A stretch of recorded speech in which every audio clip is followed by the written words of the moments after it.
जय हिंद, नमस्कार।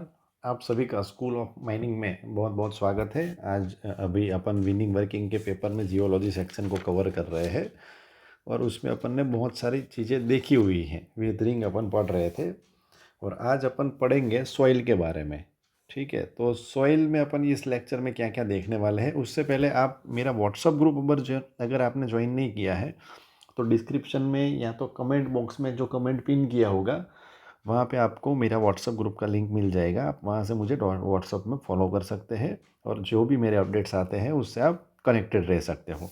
ठीक है, तो चलो अपन बहुत ज़्यादा टाइम वेस्ट नहीं करेंगे।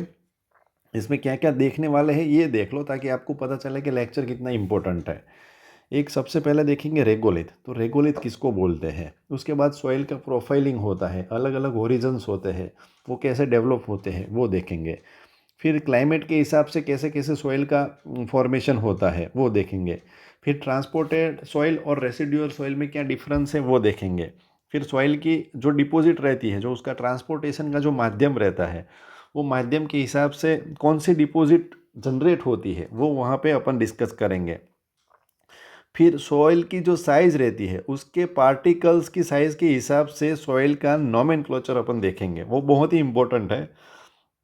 पिछली एग्जाम में ऑलरेडी ये क्वेश्चन आ गया है। ठीक है, इसमें अपन डिफ्लेशन, एब्रेशन और एट्रीशन, ये तीन माध्यम है जिससे जो इरोजन होते हैं ना, इरोजन की इफेक्ट से ये, तो इसको जानेंगे कि ये क्या होता है, कैसे डेवलप होता है। उसके बाद कुछ ये विंड डिपॉजिट्स है, विंड के जो फॉर्म है ना वो है जिसको वेंटिफेक्ट्स और पेडेस्टल रॉक बोलते हैं। तो वो कैसे जनरेट होता है और कैसे होता है, कैसे उसको पहचान सकते हैं वो देखेंगे। सेल्टेशन क्या होता है वो देखेंगे। और सैंड ड्यून्स किसको बोलते हैं, वो भी विंड का ही एक डिपॉजिट है। ठीक है, विंड से ही क्रिएट होता है ये, बट उसके कितने टाइप्स रहते हैं वो भी यहाँ पे अपन बहुत डिटेल में देखने वाले हैं। और इसमें लास्ट में देखेंगे कि लोएस किसको बोलते हैं। ठीक है, तो विंड वाला जो चैप्टर है ना ये विंड, तो विंड के बाद मतलब इसमें विंड भी कवर हो जाएगा, सॉइल सॉइल भी कवर हो जाएगा। ओके, सो ये बहुत ही इंपॉर्टेंट आपका लेक्चर रहने वाला है। तो सबसे पहले अपन चालू करेंगे। अगर आपने मेरी चैनल को अभी तक सब्सक्राइब नहीं किया तो प्लीज़ इसको सब्सक्राइब कर दीजिए और वीडियो को जितना हो सकता है उतना लाइक कर दीजिए। ठीक है, तो अपन बहुत आराम से पढ़ेंगे क्योंकि अभी अपने पास बहुत टाइम है और कवर करेंगे जितना भी बहुत अच्छे से कवर करेंगे। आपका एक भी क्वेश्चन उसमें से छूटना नहीं चाहिए, यही मोटिव है मेरा। ठीक है, तो जो रेगोलिथ किसको बोलते हैं, तो रेगोलिथ की डेफिनेशन है कि भाई जो अनकंसोलिडेटेड रॉक है,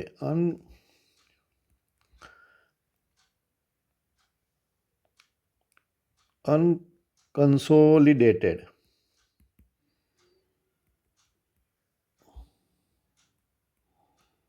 rocks over bed rock is called regolith. ठीक है, याद रखो कि भाई जो बेड रॉक है, जो रॉक है, जो पेरेंट रॉक है, उसके ऊपर जो रॉक, जो सॉइल का लेयर रहता है ना, उसी को क्या बोला जाता है, अनकंसोलिडेट। मतलब कुछ लोग कुछ चीज़ ऐसी रहती है जो कंसोलिडेट हो जाती है, मतलब वहाँ पे चिपक जाती है, एकदम लेयरिंग हो जाता है ना। मतलब ये सॉइल तो कैसी रहती है, एकदम छुट्टी छवाई रहती है ना, जिसका कंसोलिडेशन नहीं होता है, वैसी रॉक को अनकंसोलिडेट रॉक बोलते हैं। जिसके अंदर सॉइल रहता है, एल्यूवियम रहता है, रॉक के फ्रेगमेंट्स जो वेदर्ड होके रॉक के फ्रेगमेंट्स निकले हैं वो रहते हैं। तो वो सबका समावेश यहाँ पे होता है। ठीक है, एक हो गया ये रेगोलिथ।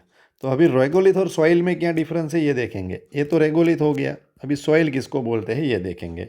ठीक है, तो सॉइल इसको बोलते हैं कि जो ये एक्चुअली रेगोलिथ का ही एक पोर्शन है, portion of regolith which support growth of plants मतलब जो प्लांट ग्रो होते हैं, जो जहाँ वनस्पति रहती है, छोटे छोटे पेड़ पौधे रहते हैं, उसकी ग्रोथ में जो सपोर्ट करता है, जो पार्ट, उसको क्या बोलेंगे? वो रेगोलिथ का ही एक पार्ट है, इसको सॉइल बोलेंगे। ठीक है, ये याद रखना। और इसमें बहुत ज़्यादा न्यूट्रिएंट्स रहते हैं, ऑर्गेनिक मैटर रहता है जो सॉइल रहता है ना उसके अंदर, ताकि वो सॉइल जो रहता है वो प्लांट्स के डेवलपमेंट में हेल्प करता है। आप मेरे वीडियो अगर थोड़ा सा स्लो लग रहा है ना तो 1.5x में देख सकते हो, क्योंकि मैं लिख लिख के पढ़ा रहा हूँ, तो उसमें हो सकता है कि आपको थोड़ा सा टाइम लगता हो, बट कोई बात नहीं, जितना लिख के करेंगे उतना ज़्यादा समझ में आएगा, ये मेरा मानना है। और क्या मैं सही हूँ कि गलत हूँ, आप मेरे को कमेंट करके ज़रूर बताना, ठीक है। एक रहता है सॉइल, अभी उसके बाद अपन पढ़ेंगे, नेक्स्ट टॉपिक है अपना सॉइल प्रोफाइल।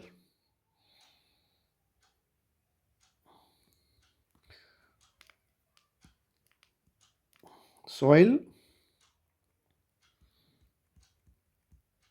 प्रोफाइल, ठीक है। सॉइल प्रोफाइल, तो सॉइल प्रोफाइल देखो, सॉइल प्रोफाइल के लिए मैंने यहाँ पे एक फ़ोटो लिया हुआ है, वो फ़ोटो के माध्यम से मैं आपको समझाऊंगा कि भैया रेगोलिथ और सॉइल जो अपन ने बोला ना, अनकंसोलिडेटेड सॉइल किसको बोलते हैं, ठीक है।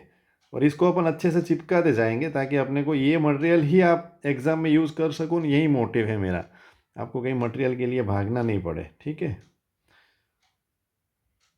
चलो इसको अपन देखते हैं क्या होता है।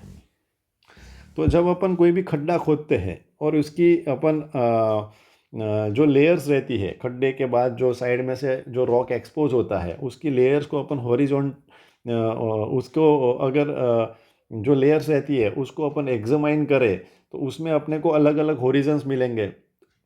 कुछ ऐसा पोर्शन रहेगा जहाँ मिट्टी का अलग प्रकार है, कुछ ऐसा प्रकार रहेगा जहाँ पे मिट्टी का अलग प्रकार है। देखो यहाँ से इन्होंने ट्रेंच की हुई है, तो यहाँ पे क्या मिल रहा है? अलग अलग लेयर्स मिल रहे हैं। देखो यहाँ पे कुछ पेरेंट रॉक, जो ओरिजिनल रॉक है, जिसके नीचे में जो मिट्टी है उसके नीचे में ओरिजिनल रॉक है, तो यहाँ पे पेरेंट रॉक है, ये मिल जाएगा। ये बेड रॉक जिसके ऊपर ये पेरेंट रॉक लगा हुआ है वो मिल जाएगा। बहुत ज़्यादा ट्रेंच करेंगे तो इसके ऊपर ऐसी सॉइल मिलेगी, फिर कुछ अलग कलर की सॉइल मिलेगी। तो ऐसे ऐसे करके अपने को अलग अलग होरिजन्स मिलते हैं, तो इसको सॉइल प्रोफाइल बोलते हैं। तो उसका एग्जामिन इसका डेफिनेशन क्या होता है? तो इसका डेफिनेशन अपन लिख देते हैं, if we examine the wall of trench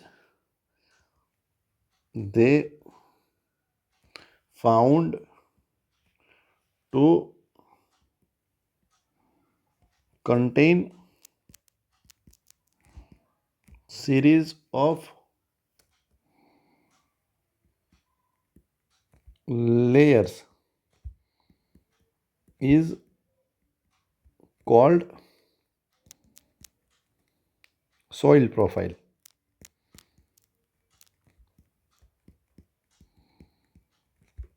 Each layer is called horizon।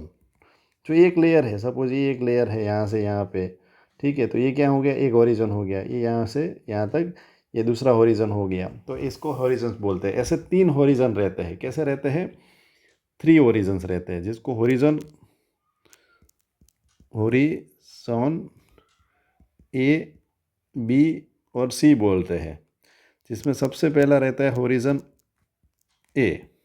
इसके बारे में अपन जाने तो ये क्या है? Upper most layer. क्या है? अपर मोस्ट लेयर है, ठीक है। एक चीज़ ये हो गई, ये याद रखना है। जिसको सरफेस सॉइल भी बोलते हैं। क्या बोलते हैं? सरफेस सॉइल भी बोलते हैं। और हाईएस्ट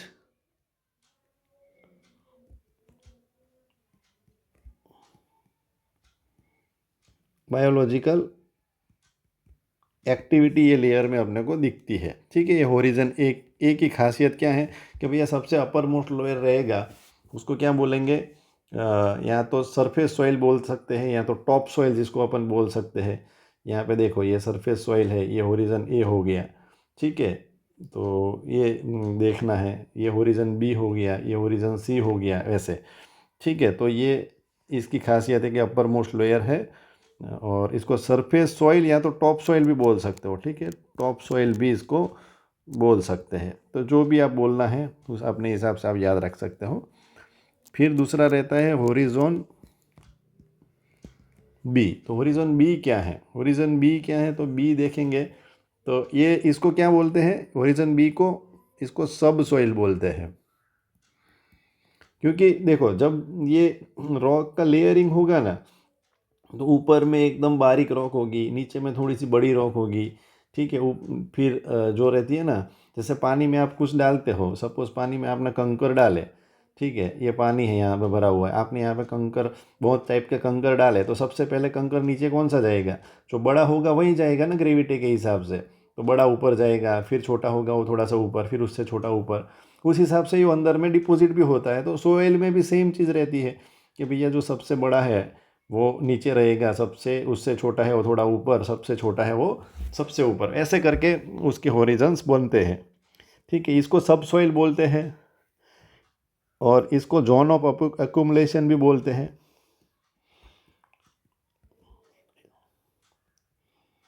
एक्यूमुलेशन, ठीक है, जोन ऑफ एक्यूमुलेशन भी बोलते हैं। और ये बेसिकली लीचिंग के थ्रू, जो लीच होता है ना, ये जो ओरिजिन ए से जो लीच हुआ है वो सॉइल रहता है, लीच्ड सॉइल रहता है। क्या रहता है? Leached soil. ठीक है, तो ये होरिजोन बी हो गया। फिर ये होरिजोन सी है। ठीक है, होरिजोन सी क्या है? तो होरिजोन सी जो है वो पेरेंट रॉक है। क्या है? पेरेंट रॉक, मतलब पिता जिसको बोलते हैं ना, जिससे ये सॉइल का जन्म निर्माण हुआ है। सपोज ये सॉइल ने कहाँ से जन्म लिया है? तो ये पापा से जन्म लिया हुआ है, ये पापा है इनके। और इसी का ये सॉइल, अलग अलग डिपॉजिट की अलग अलग सॉइल अपने को दिखती है। तो जहाँ पे जैसा पेरेंट रॉक रहेगा वहाँ पे उसी टाइप की सॉइल रहेगी। तो ये पेरेंट रॉक हो सकते हैं। ठीक है, इसको पेरेंट रॉक भी बोल सकते हैं, है ना। और ओरिजोन सी भी बोलते हैं।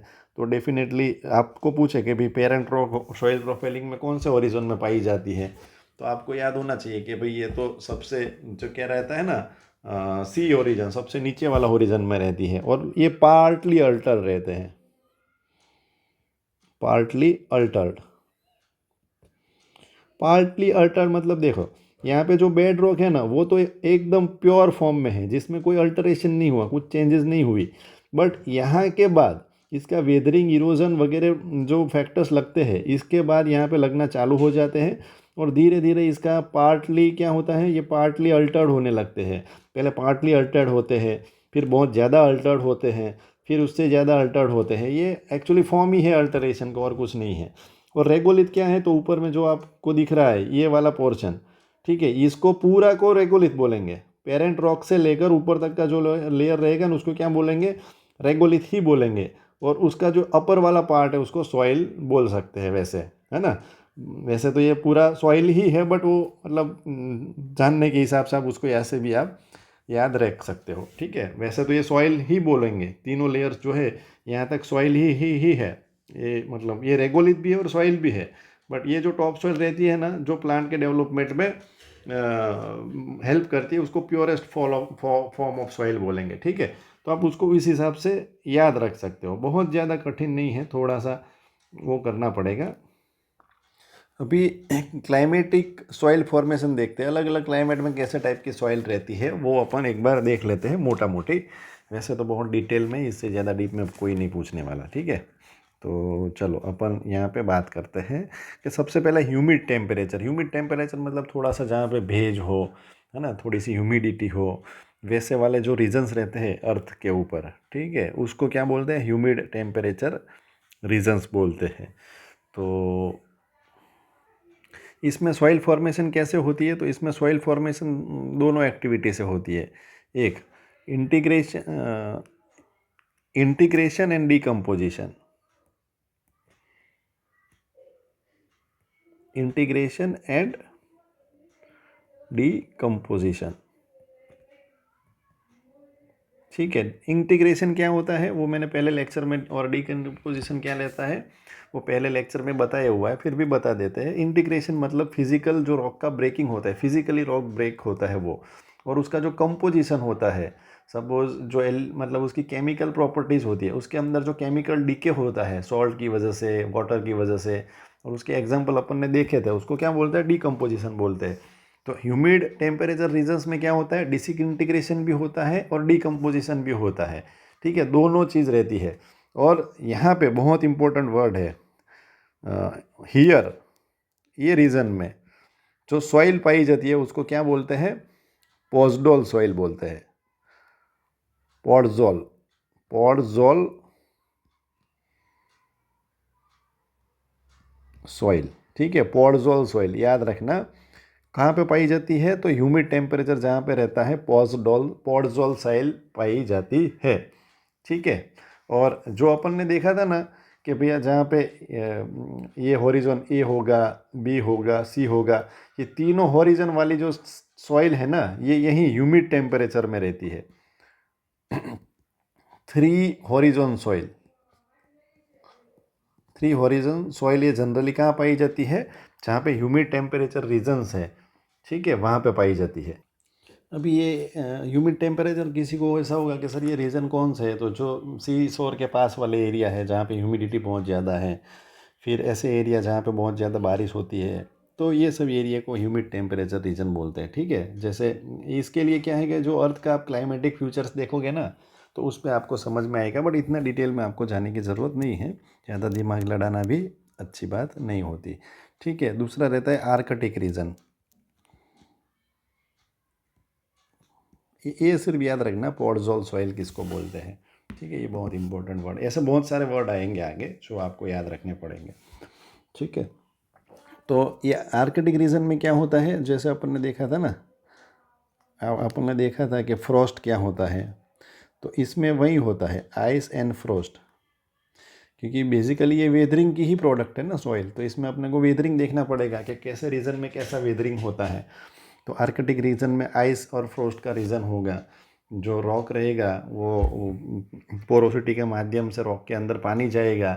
ठीक है, जब टेम्परेचर बिलो 0 डिग्री होगा, माइनस टेम्परेचर चालू हो जाएगा, तो वहाँ पे जो आइस है वो जमना चालू हो जाएगा, और आइस रॉक के अंदर जमेगा। तो अपन को पता है कि जो वॉल्यूम रहता है वो आइस का ज़्यादा रहता है पानी से, तो उसको ज़्यादा जगह चाहिए, ज़्यादा वॉल्यूम है तो उसके लिए वो रॉक को धीरे धीरे तोड़ेगा। तो यही है आइस एंड फ्रॉस्ट। फिर से मैंने फर्स्ट लेक्चर में समझा दिया था, बट फिर भी आपको बता दे, है ना। और तो इसमें जो रॉक रहती है वो कैसी रहती है, इसमें अनडिकम्पोज्ड,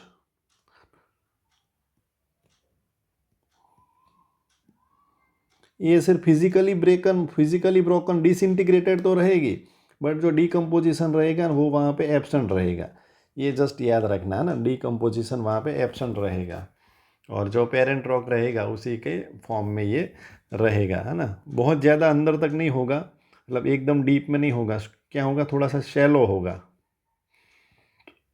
ठीक है, शैलो ब्रेकिंग होगा, मतलब ये सॉइल की डेप्थ बहुत ज़्यादा नहीं होगी, है ना। तो इतना आप याद रख लो, और इससे अलावा यहाँ पे ज़्यादा कुछ जानने लायक नहीं है। ठीक है, तीसरा जो है ना वो है एराइड रीजन।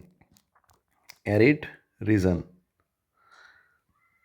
एरिड रीजन में क्या होता है कि जहाँ पे मतलब ऐसी जगह कि जहाँ पे जो दिन है ना वो बहुत धूप बहुत गर्म है, और रात बहुत ठंडी है, जैसे डिजर्ट्स एरिया है ना, वो सब एरियाज़ है जहाँ पे क्या होता है, दो प्रोसेस होती है। कोल्ड होगा तो कोल्ड की वजह से क्या होगा, हॉट होगा, हॉट हॉट होगा, अगर क्लाइमेट दिन बहुत हॉट होगा, ठीक है, डे इज़ हॉट, तो कहाँ क्या होगा, एक्सपांसन होगा। हॉट की वजह से हमेशा क्या होगा, एक्सपांसन होगा, रॉक रहेगी वो एक्सपांड होगी। और कोल्ड रहेगा तो क्या होगा, कॉन्ट्रैक्शन होगा। ठीक है, ये दो चीज़ है जहाँ पे बहुत ज़्यादा ये एरिड रीजन में जनरली अपने को जहाँ पे मिलता है। ठीक है, और जो जो सॉइल का कंटेंट है ना, सॉइल कंटेंट कैसा होगा, सॉइल का कंटेंट भी अपना पेरेंट रॉक जैसा होगा, एज पेरेंट रॉक। ठीक है, एज पेरेंट रॉक जैसा ही रहेगा, क्योंकि उसमें डीकम्पोजिशन नहीं हो रहा, सिर्फ फिजिकल ब्रेकिंग हो रहा है। बट जहाँ पे डीकम्पोजिशन चालू हो गया तो वहाँ पे क्या होता है कि वो रॉक रॉक कुछ और रहेगा और सॉइल कुछ और रहेगी, है ना। और आगे में, और यहाँ पे एक और खासियत है कि सपोज कोई जो दिन है, अपन ने देखा नहीं, यहाँ पे डे बहुत हॉट होता है, तो हॉट की वजह से क्या होता है, इवोपरेशन होता है,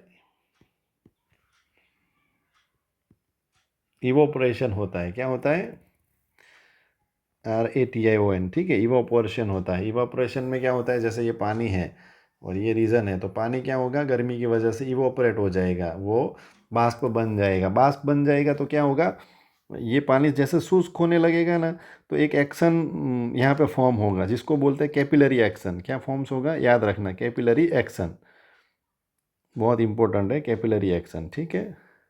एक एक्शन जो एक मतलब वो देखने को मिलेगा अपने को, कैपिलरी एक्शन। मैं समझाता हूँ क्या है कैपिलरी एक्शन, ठीक है, एक मिनट।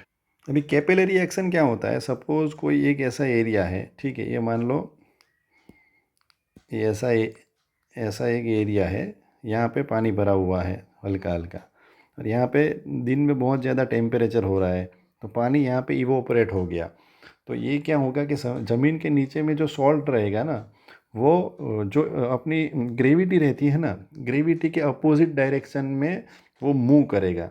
सपोज यहाँ पे सॉल्ट है, यहाँ पे सॉल्ट है, ठीक है, तो ये सॉल्ट क्या होगा, जैसे ही पानी इवोपरेट हो जाएगा ना, तो उसका इम्बैलेंस हो जाएगा ऊपर का लेयर, तो ये ग्रेविटी से अपोजिट डायरेक्शन में मूव करेगा, मतलब सॉल्ट नीचे वाला जो सॉल्ट है ना, वो क्या आएगा, ये ज़मीन पर आ जाएगा, यहाँ ज़मीन पर अपने को देखने को मिल जाएगा, ठीक है। और इसकी वजह से ये जो ये वाली जो सॉइल रहती है ना, वो सॉइल कैसी फॉर्म में रहती है, सीमेंटेड फॉर्म में रहती है, ठीक है। ऊपर वाले लेयर को क्या बोलती है, सीमेंटेड लेयर कर देती है। तो इसी फॉर्म को क्या, इसी एक्शन को क्या बोलेंगे, कैपिलरी एक्शन इज सीन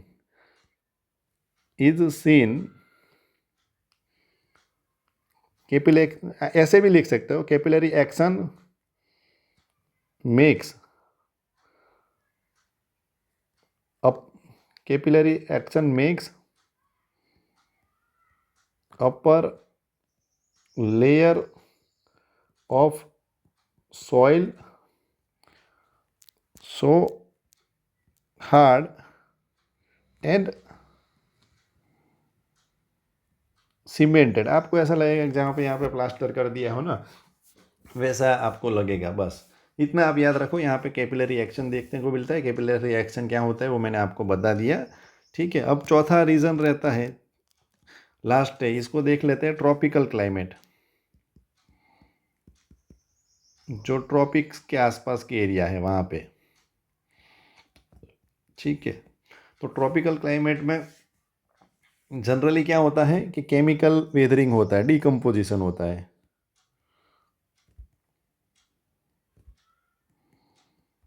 यहाँ पे क्या होता है, डीकम्पोजिशन होता है, और डीकम्पोजिशन जब होगा ना, तो वो बहुत डेप्थ, इसकी डेप्थ आप हमेशा याद रखो, जहाँ पर डीकम्पोजिशन ज़्यादा है ना, सपोज ये पेरेंट रॉक है, ठीक है, यहाँ से आपका डीकम्पोजिशन होना चालू हो गया, तो पहले इतनी रॉक में सड़ना चालू होगी, फिर थोड़ा अंदर जाएगी, अंदर जाएगी, अंदर जाएगी। केमिकल डीके हमेशा बहुत अंदर तक रहता है, आप याद रखो उसको, है ना। तो डीकम्पोजिशन रहेगा और ग्रेट डेप्थ तक रहेगा, बहुत ज़्यादा नहीं है, बहुत ज़्यादा लॉजिक वाली बात नहीं है, ठीक है, और ग्रेट डेप्थ तक रहेगा। और इसी फॉर्म का एक फॉर्मेट अपने को देखने को मिलेगा, वो कौन सा है, लेटराइट। लेटराइट कहाँ पे मिलती है, आपको सीधा क्वेश्चन भी पूछ सकता है। तो ये ट्रॉपिकल क्लाइमेट जोन जहाँ पे रहता है वहाँ पे मिलती है। और यहाँ पे क्या होता है, जैसे सिलिकेट, लेटराइट क्या है, तो लेटराइट बेसिकली जो सिलिकेट मिनरल रहता है, सिलिकेट मिनरल्स का वेदरिंग जहाँ होगा उस वहाँ पे ये अपने को लेटराइट रॉक देखने को मिलेगी। अगर इसको भी थोड़ा सा टेक्निकली समझना है तो आप इतना समझ लो कि जो ये सिलिकेट मिनरल है ना होगा ना, उसका जब वेदरिंग होगा, उसका जब वेदरिंग रहेगा तो इसकी जो सिलिका रहेगी, यहाँ पे एक लीचिंग होगा। लीचिंग मतलब नीचे चले जाना ना, सिलिका क्या होगी, नीचे चली जाएगी। ठीक है, और जो हाइड्रोक्साइड रहेंगे, जिसकी मतलब जो इनसॉल्यूबल, जो सॉल्यूबल, सिलिका तो सॉल्यूबल है तो उसका लीचिंग होके नीचे चली जाएगी। कि कुछ हाइड्रोक्साइड ऐसे रहते हैं जो इनसॉल्यूबल रहते हैं, तो इसको आप इनसॉल्यूबल हाइड्रोक्साइड जो रहते हैं, जैसे कि आयरन एंड एल्यूमिना, वो क्या होता है, वो एक्यूमुलेट होते हैं सरफेस पे। ठीक है, और इसी आयरन की वजह से इसका कैसा कलर हो जाएगा, रेडिश ब्राउन कलर हो जाएगा, रेडिश ब्राउन कलर सरफेस पे। और इसी को क्या बोलेंगे, लेटराइट बोलेगा। कुछ नहीं, सिंपल भाषा में समझो। ठीक है भाई, कोई सिलिका वाला मिनरल है, उसका वेदरिंग होगा तो सिलिका जो है वो सॉल्यूबल रहती है तो वो नीचे चली जाएगी।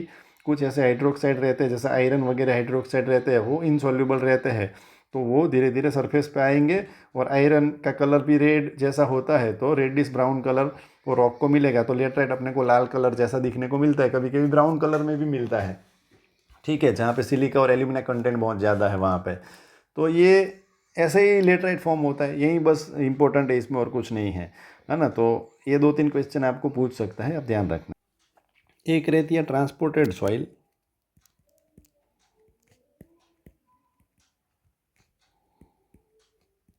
और ये दूसरी रहती है, थोड़ा सा जगह रख के लिख देते हैं, रेसिड्यूअल सॉइल। ये कुछ नहीं है। जो रेसिड्यूअल रॉक क्या रहती है कि भाई जो पेरेंट रॉक का वेदरिंग होता है, और जो पेरेंट रॉक के ऊपर जो रॉक हाँ, ये पहले रेसिड्यूल देख रहे हैं ना। तो पेरेंट रॉक के ऊपर जो रॉक रहती है, रॉक के ऊपर, ठीक है, आप याद रखो, ऊपर पेरेंट रॉक के ऊपर अकोमोडेट होती है, उसी को रेसिड्यूल रॉक सॉइल बोलते हैं। क्या बोलते हैं, और इसकी डेप्थ बहुत ज़्यादा नहीं रहेगी। ठीक है, डेप्थ शैलो रहेगी, बहुत ज़्यादा गहराई तक नहीं होती है, ये कम डेप्थ में रहती है। ठीक है, और इसका एग्जाम्पल क्या है, इसका एग्जाम्पल है लेटराइट, टेरा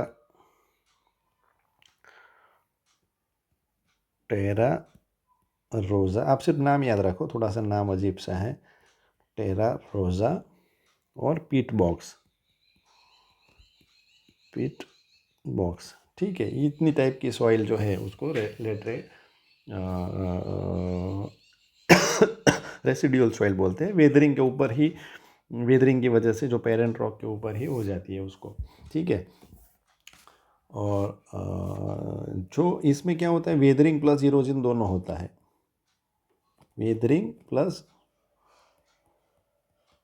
इरोजन। ठीक है, वेदरिंग भी होगा और इरोजन, मतलब वेदरिंग और इरोजन दोनों सेम ही है। बट इरोजन में क्या होता है, मैंने बताया था कि इसमें रॉक जो वेदर्ड रॉक हुई है, सड़ गई जो रॉक, ठीक है, उसको क्या होगा, ट्रांसपोर्ट होगा। इरोजन मतलब ट्रांसपोर्ट, आप इतना याद रखो। ठीक है, तो इसमें दोनों चीज़ होगा, और उसी को ट्रांसपोर्टेड रॉक बोलते हैं। ठीक है,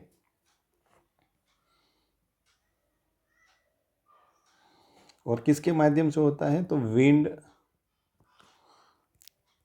आइस, ग्लेशियर, ये सब के माध्यम से होता है। तो क्लासिफाइड, इसका जो क्लासिफिकेशन है ना, इसका क्लासिफिकेशन अलग से दिया हुआ है, आप याद रखो। जो ट्रांसपोर्टेड रॉक का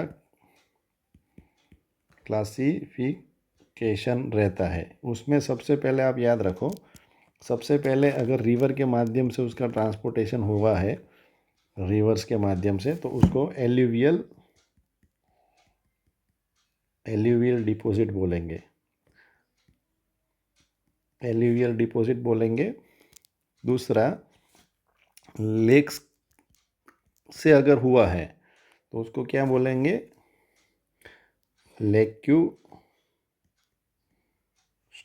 बोलेंगे, लेक्यूट्राइन डिपॉजिट। ठीक है। सी से हुआ है इरोजन उसका, तो क्या बोलेंगे? मरीन डिपॉजिट, याद रखना, मरीन डिपॉजिट। 4 है, विंड के माध्यम से हुआ है। ठीक है, तो उसको क्या बोलेंगे? योलिन डिपॉजिट बोलेंगे। ठीक है। और ग्लेशियर के माध्यम से हुआ है तो ग्लेशियर डिपॉजिट बोलेंगे। ठीक है, ये बहुत ज़्यादा कठिन नहीं है, आप याद रखो। और उसकी साइज, फिर एक एक टॉपिक, एक वर्ड आता है लूम। लूम किसको बोलते हैं? कि इसमें क्या रहता है? बेसिकली मिक्सचर रहता है, mixture of clay plus sand. जहाँ पे क्ले भी रहेगा और सैंड भी रहेगा, तो वैसे ही सॉइल को क्या बोलेंगे? लूम सैंड बोलेंगे। ठीक है। और जहाँ पे मार्ल किसको बोलेंगे? इसी में लूम और मार्ल दोनों सेम ही है मोटा मोटी। ठीक है। जिसमें लाइम कंटेंट ज़्यादा हो, लाइम ज़्यादा हो, उसको मार्ल बोलेंगे। वैसी सॉइल के जिसके अंदर लाइम, मतलब लाइम मतलब क्या रहता है? CaO। ठीक है, कार्बन ऑक्साइड। ठीक है, उसको क्या बोलेंगे? मार्ल बोलेंगे। बस इतना ही है। ये भी एक टाइप की सॉइल ही है बेसिकली, जो लाइमस्टोन माइनिंग में है उसको पता रहेगा। फिर इसका नोमेनक्लेचर देखेंगे तो नोमेनक्लेचर में अलग अलग साइज़ के हिसाब से, ये 2 बार प्रश्न पूछ गया है। ठीक है, याद रखना। आप जिन लोगों ने एग्ज़ाम दी होगी ना, उसको पता होगा, ये दो बार पूछ लिया है। बोल्डर किसको बोलते हैं, तो उसमें नोमेनक्लेचर बोल्डर पहले लिखो, एल। बोल्डर किसको बोलते हैं? तो जिसकी साइट 60 mm एंड मोर हो, उसको बोल्डर बोलेंगे। बहुत इंपॉर्टेंट है, इसलिए धीरे से लिख रहा हूँ। ग्रावेल, ग्रावेल किसको बोलेंगे? तो 60 mm टू 60 और 2 mm बिटवीन रहेगा, तो उसको ग्रेवल बोलेंगे। तीसरा, कोर्स सैंड। कोर्स सैंड किसको बोलेंगे? ये 2 बार एग्जाम में पूछ गया, इसलिए याद रखो। ये रहेगा बिटवीन। अब रेंज में आ जाएंगे, रेंज याद रखना है आपको। यहाँ पे 2 आ गया, तो 2 टू 0.6 mm साइज रहेगा, तो उसको कोर्स ग्रेन बोलेंगे। चौथा, मीडियम सैंड किसको बोलेंगे?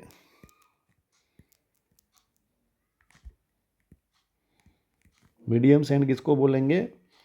तो यहाँ पे 0.6 से 0.2। फिर फाइन सैंड किसको बोलेंगे? तो 0.2 से 0.06। ठीक है, 0.06। फिर छठा आएगा सिल्ट। सिल्ट किसको बोलेंगे? तो सिल्ट बोलेंगे जिसकी साइज 0.06 mm से लेकर 0.002 mm है। ठीक है, यहाँ पे भी mm, यहाँ पे भी mm। ठीक है। और सातवां जो रहेगा उसको क्ले, सबसे छोटा पार्टिकल रहता है क्ले। तो लेस देन 0.002 mm साइज जिसकी रहेगी उसको याद रखेंगे। सबसे पहले याद रखो कि 60 mm से ज़्यादा रहेगा कोई भी पत्थर, तो उसको बोल्डर बोला जाएगा। बोल्डर से सॉइल है ऐसा बोला जाएगा। फिर ग्रावेल में 60 से लेकर सीधा 2 mm तक। फिर 6 तो सर बार आ ही रहा है, देख लेना। फिर जो 60 था उसको उल्टा लिख दो, फिर यहाँ पे 2 को उल्टा लिख दो, यहाँ पे 2 को उल्टा लिख दो, फिर एक एक जीरो बढ़ाते जाओ दोनों साइड में। कुछ नहीं है, बहुत ऐसे आप ट्रिक करके याद रख सकते हो, ठीक है। पहले आपने 60 लिख लिया, फिर 60 से 2 याद रह गया, फिर 2 को इधर ले लो और जीरो से 6 जीरो है उसको 06 कर दो, बीच में पॉइंट लिखा दो, फिर 6 जीरो इधर आ जाएगा। फिर जो यहाँ पे 2 था उसके आगे में उसको 02 कर दो, फिर 02 इधर आ जाएगा। फिर जो 06 है वहाँ पे एक जीरो और आगे, 6 के आगे एक जीरो और लगा दो, बस आगे आगे जीरो जीरो लगाते जाओ। सिंपल याद रख सकते हो आप इसको। 2 बार लिख के कोशिश करोगे तो याद रह जाएगा, ठीक है। अब थोड़ा सा विंड के बारे में देख लेते हैं। तो विंड का जो इरोजन बाय विंड, इरोजन जो ट्रांसपोर्टेशन होता है ना, इरोजन बाय विंड, वो 3 माध्यम से होता है। एक होता है डिफ्लेशन, जिसको बोलते हैं डिफ्लेशन, ठीक है। डिफ्लेशन के अंदर क्या होता है, lifting and removal of loose material,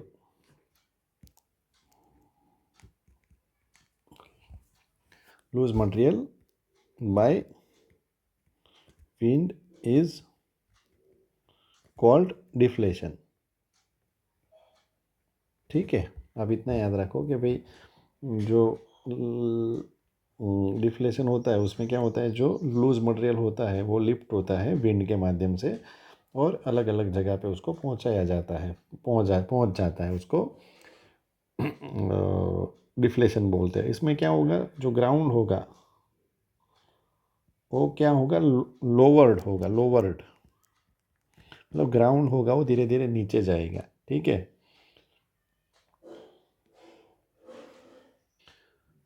फिर होता है एब्रेशन। तो जैसे स्ट्रॉन्ग विंड होगा ना, स्ट्रॉन्ग विंड मान लो है, स्ट्रॉन्ग विंड होगा तो छोटे छोटे डस्ट पार्टिकल को भी वो हवा में उठा लेगा। और वो जब विंड का वेलोसिटी थोड़ा सा कम होगा तो वो क्या होगा, जो छोटे छोटे पार्टिकल होंगे वो रॉक से क्या होंगे, टकराएंगे, ठीक है। रॉक से क्या होंगे, कोलाइड होंगे, ठीक है। और रॉक को एक्सपोज करेंगे, ठीक है। रॉक को क्या उसे करेंगे, एक्सपोज करेंगे, और इरोजन होगा उसका, फिर वापस उसका इरोजन होगा, ठीक है। तो उसको क्या बोलेंगे, एब्रेशन बोलेंगे। कुछ नहीं, हवा आई उसमें छोटे छोटे पत्थर उड़ने लगे, वो पत्थर हवा जैसे ही थोड़ी सी स्लो होगी तो पत्थर क्या है, हीट करेंगे। हवा फास्ट है तो भी हीट कर सकते हैं, और वो हीट करने से जो रॉक रहेगा, ठीक है, वो क्या करेगा, जो रॉक रहेगा वो रॉक से टकराएगा। तो जिससे थोड़ा टकराने का एकदम कट कट कट कट ऐसा टक टक टक टक करके टकराएगा, तो क्या होगा, जो रॉक जिसके ऊपर टकरा रहा है वो रॉक का भी इरोजन चालू हो जाएगा। तो उसी को क्या बोलते हैं, एब्रेशन बोलते हैं, ठीक है। और तीसरा इसमें है एट्रिशन। एट्रिशन में जो म्यूचुअल कोलिजन होगा, म्यूचुअल कोलिजन ऑफ पार्टिकल्स, ठीक है। इसमें म्यूचुअली एक दूसरे के साथ, जैसे बड़ा छोटे के साथ, छोटा बड़े के साथ टच होगा तो उसमें से कुछ फर्दर ब्रेक डाउन होगा ना, लीड तो क्या होगा, further break down,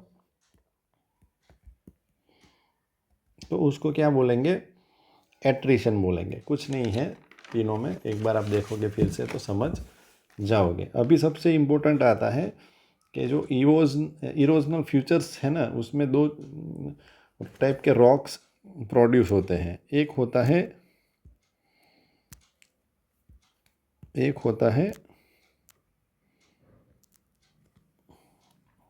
वेंटिफैक्ट्स,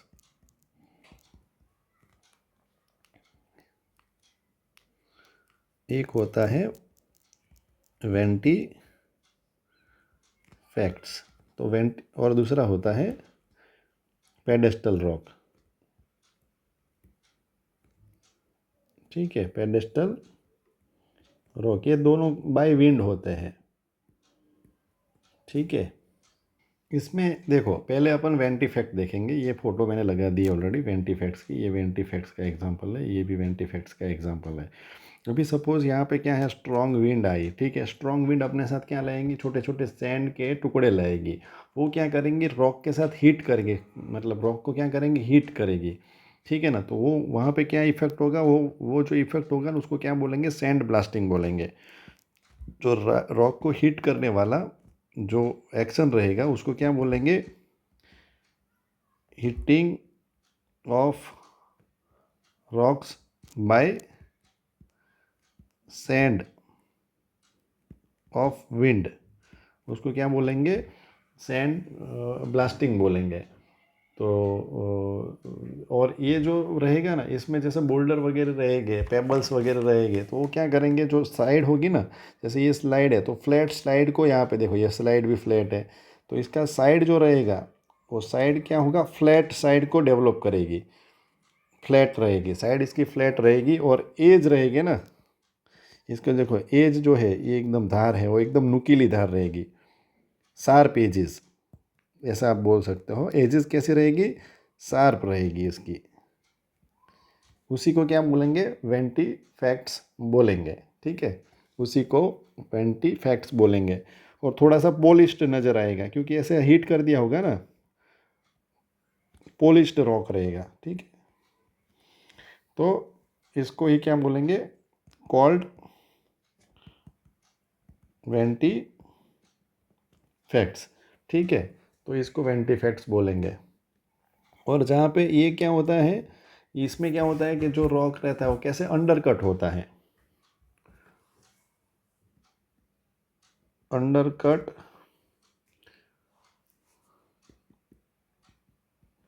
vertical column, ठीक है, अंडरकट वर्टिकल कॉलम।